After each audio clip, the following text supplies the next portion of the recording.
Pria ini membeli tiket pesawat setiap hari, tetapi tidak pernah naik pesawat. Ia hanya duduk di terminal bandara dan menonton TV. Ia sebenarnya ketakutan, tetapi pada suatu hari, ketika pembawa acara saluran olahraga tiba-tiba pingsan di siaran langsung, dan begitu kamera beralih ke pertandingan, semua orang di lapangan roboh ke tanah. Saat itulah pria itu menyadari bahwa ia tak bisa membuang waktu lagi. Ia harus segera kabur dari sana. Tanpa menunda sedikit pun, ia mendorong seorang petugas keamanan hingga terjatuh. Ia merampas senapannya dan berlari menuju gerbang keberangkatan seperti orang kesetanan. Orang-orang di sekitarnya mulai berteriak padanya, mengira ia seorang teroris. Pada saat yang sama, pramugara mulai merasakan ada yang tidak beres di luar. Ia buru-buru mencoba menutup pintu kabin, tetapi sudah terlambat. Para penumpang ketakutan melihat pria bersenjata itu. Pria tersebut menodongkan senjata ke pramugara dan berkata, "Tutup pintunya sekarang juga, atau aku tembak." Dengan terpaksa, pramugara itu menutup pintu.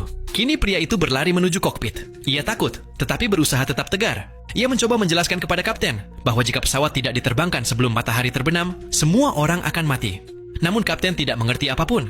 Pada saat itu, Air Marshal mulai mengetuk pintu, mengalihkan perhatian pria tersebut. Kapten memanfaatkan kesempatan itu dan mencoba merebut pistolnya, tetapi pistolnya meletus dan pelurunya mengenai tangan kapten. Kapten tidak bisa menerbangkan pesawat hanya dengan satu tangan, sementara kopilot tidak ditemukan. Dalam keadaan terdesak, pria itu kembali ke kabin dan berteriak, "Apakah ada yang bisa menerbangkan pesawat?" Seorang wanita bernama Kelly menjawab, "Aku bisa menerbangkan helikopter."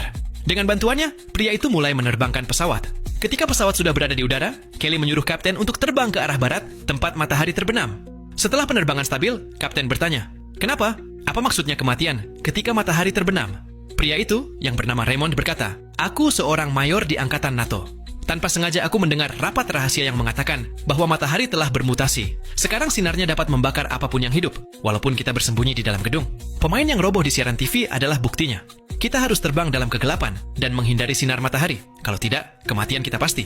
Namun kapten dan semua orang tidak percaya kata-kata mayor itu. Mereka menganggapnya gila. Pada saat yang sama, para penumpang mulai merasa ada sesuatu yang salah.